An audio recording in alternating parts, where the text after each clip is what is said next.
vamos a sumergirnos en una reflexión de las que dejan huella, basada en los apuntes y artículos que nos han llegado.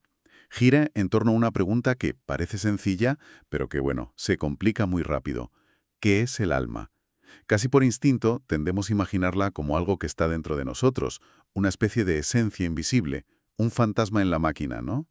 Exacto, es la imagen por defecto. Y todo el material que vamos a analizar hoy nos propone un desafío: tirar esa imagen a la basura. Olvidarnos por completo de la idea del alma como una cosa. La misión que se nos plantea es empezar a pensar en ella no como un objeto, sino como un verbo, como un proceso en marcha. Una metáfora para describir la propia conciencia en movimiento. Me gusta esa idea, el alma como un verbo. Es un cambio de perspectiva total. Así que el plan es ese: dejar de buscar el alma como si fuera un objeto perdido dentro de nosotros y empezar a entenderla como una dinámica, una lógica que nos atraviesa y que da forma a nuestra realidad. Vamos a desentrañar qué significa eso. Pues empecemos por el principio, por el error fundamental que cometemos. Las fuentes lo llaman sustancializar el alma, que es una palabra un poco académica. Sí, suena a clase de filosofía. ¿Qué significa en cristiano? Significa, sencillamente, nuestra manía de convertirlo todo en una cosa, en una sustancia. Pensamos en el alma como si fuera un riñón invisible o a un hígado etéreo. Algo que está ahí, localizado en algún sitio, aunque no podamos verlo. Le damos las propiedades de un objeto. Entiendo. Tratamos de entenderla con las mismas categorías con las que entendemos una silla o una piedra. Y ahí es donde nos equivocamos. Precisamente.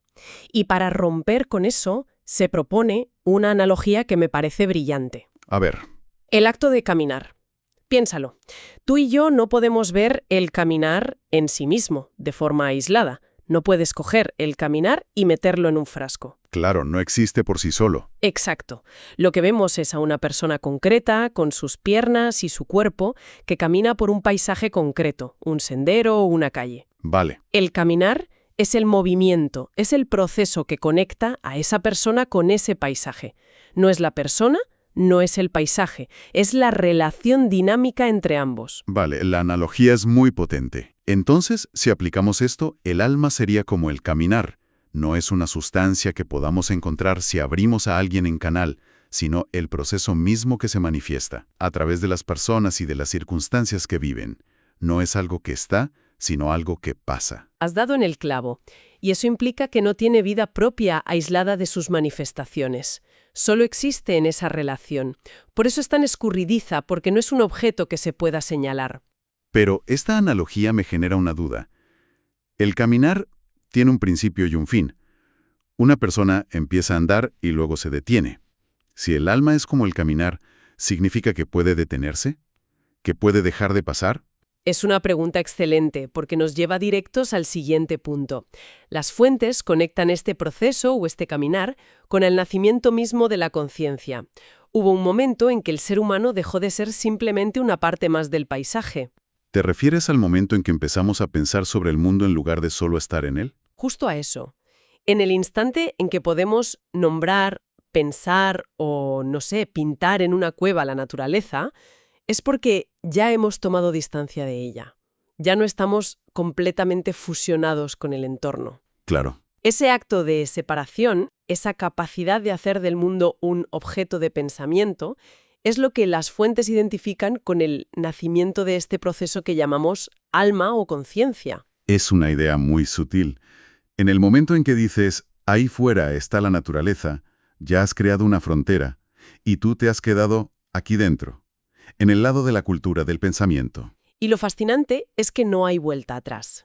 Cualquier intento de volver a la naturaleza, ya sea mediante el ecologismo, un retiro espiritual o, qué sé yo, el nudismo, es, paradójicamente, un acto profundamente cultural. Es una idea, un anhelo, que nace precisamente de esa conciencia que nos separó de ella en primer lugar. Entendido. Es como si el propio deseo de fusionarse con la naturaleza fuera la prueba definitiva de que ya no estamos fusionados con ella. Pero esto me lleva a otra pregunta inevitable. ¿Es este proceso, esta alma, algo exclusivamente humano? Las fuentes sugieren que no necesariamente. Apuntan a que, si bien la consciencia, tal y como la conocemos, se manifiesta a través de lo humano, el proceso en sí mismo podría tener una escala mayor. Es como si este proceso, una vez puesto en marcha, siguiera su propio curso, con una dinámica que no depende de la voluntad de los individuos. Vale, aquí me pierdo un poco. ¿Cómo que tiene una dinámica propia? Suena un poco místico, como si habláramos de una voluntad universal o algo así. ¿No somos nosotros, con nuestras decisiones, los que movemos el mundo? Entiendo el escepticismo, pero las fuentes proponen otra analogía, esta vez del mundo de la economía, para que no suene tan etéreo. A ver. La bolsa de valores. La bolsa. A ver, eso me interesa. El alma es como el IBEX 35. En cierto modo, sí. Piénsalo. Una persona puede centrarse en su microeconomía, su sueldo, sus ahorros, sus gastos. Eso sería el equivalente al ego, a la perspectiva puramente individual. Y desde ahí, pues puede sentir que tiene el control de sus finanzas. De acuerdo. Hasta ahí llego. Pero para comprender los grandes movimientos del mercado, las burbujas, las crisis globales, las tendencias de inversión, no puede quedarse en esa escala. Tiene que cambiar la perspectiva a una macroeconomía. Y se dará cuenta de que hay una lógica, una tendencia general del mercado que arrastra a todo el mundo, lo entiendan o no. Claro. Un inversor individual no causa una crisis, pero la sufre. Y no decide la tendencia alcista, pero puede aprovecharse de ella. O sea que la bolsa tiene su propia inercia, su propia lógica, que es la suma de millones de decisiones, pero que a la vez es algo más grande y con vida propia que ninguna de esas decisiones individuales. Exactamente. Pues el alma, entendida como la conciencia colectiva de una época, el Zeitgeist, funcionaría de manera similar.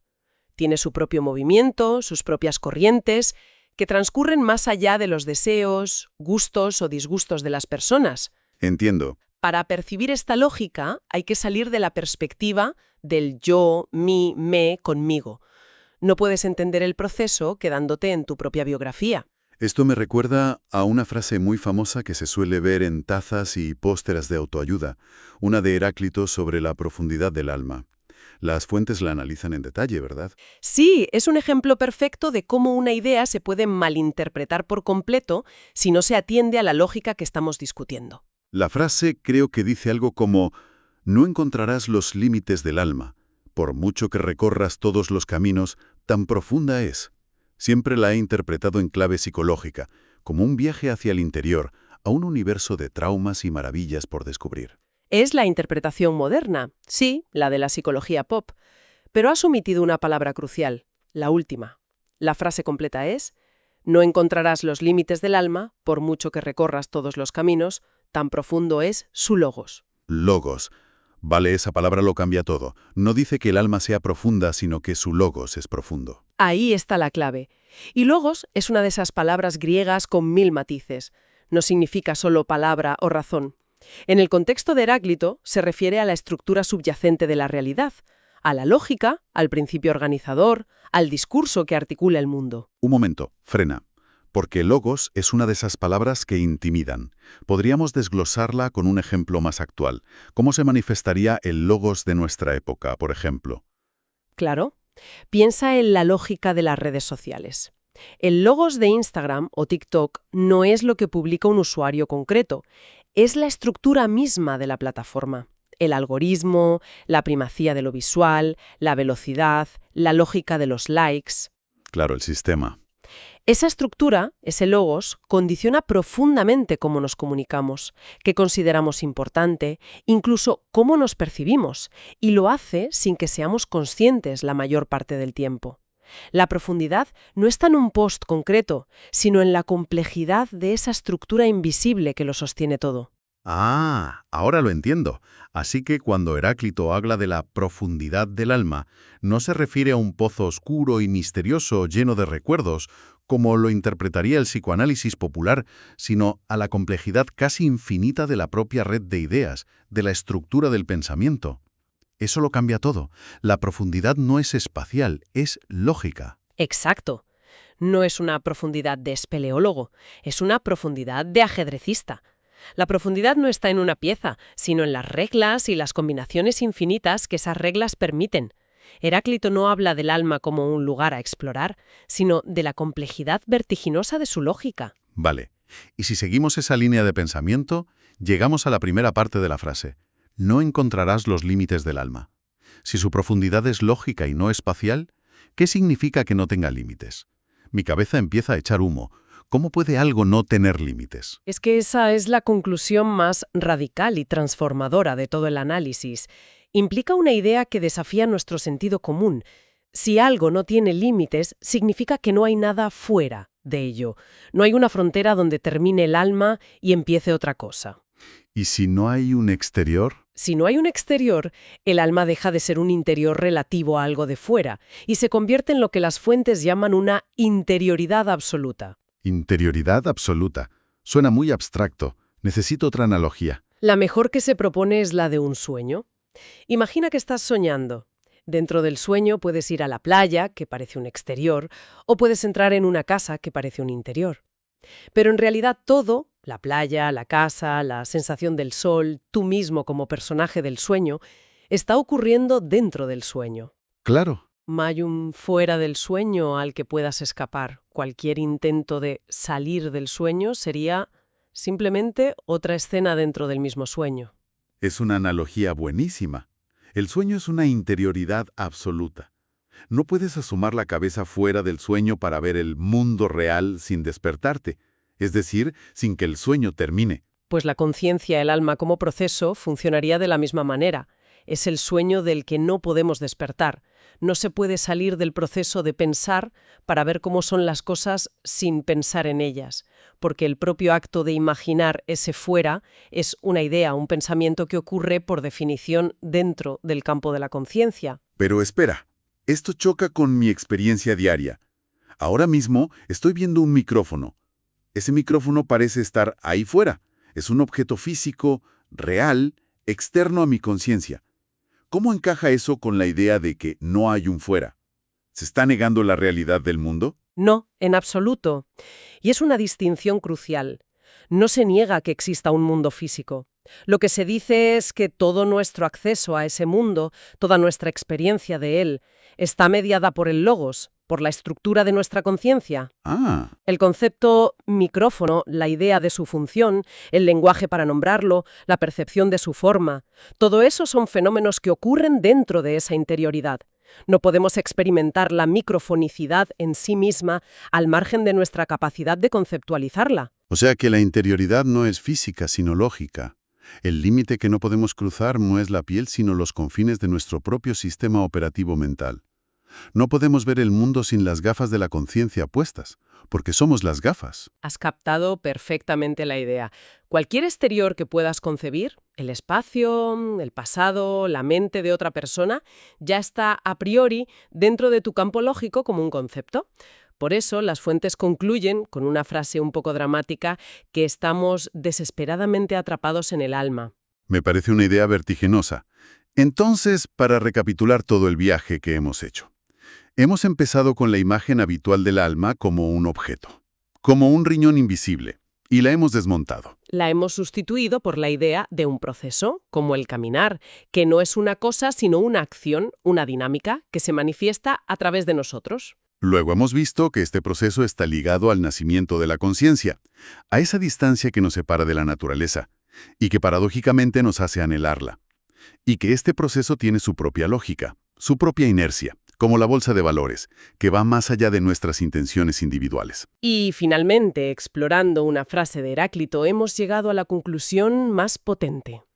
Que esta lógica, este logos, es tan profunda que no tiene límites. Y al no tener límites, constituye una interioridad absoluta, un campo de conciencia del que no podemos escapar. Como un soñador no puede escapar de su propio sueño. La gran conclusión de todo esto entonces parece ser que un verdadero análisis de lo que nos pasa, una psicología profunda de verdad, no consistiría solo en mirar nuestros sentimientos o nuestra biografía. No. Desde esta perspectiva, consistiría en algo mucho más ambicioso. Intentar comprender la estructura misma del pensamiento. El logos que da forma a nuestra realidad en cada momento histórico. Una estructura que nos condiciona a todos, aunque la ignoremos por completo. Como el algoritmo.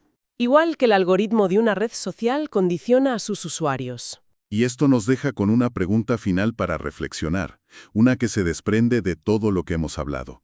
Si esta lógica de la conciencia es histórica, si el logos cambia con el tiempo y si estructura toda nuestra experiencia sin que nos demos cuenta, ¿cuál podría ser la lógica fundamental, el logos invisible que está estructurando nuestra forma de pensar, sentir y vivir en el mundo actual? Esa es, quizá, la pregunta más importante que uno puede hacerse.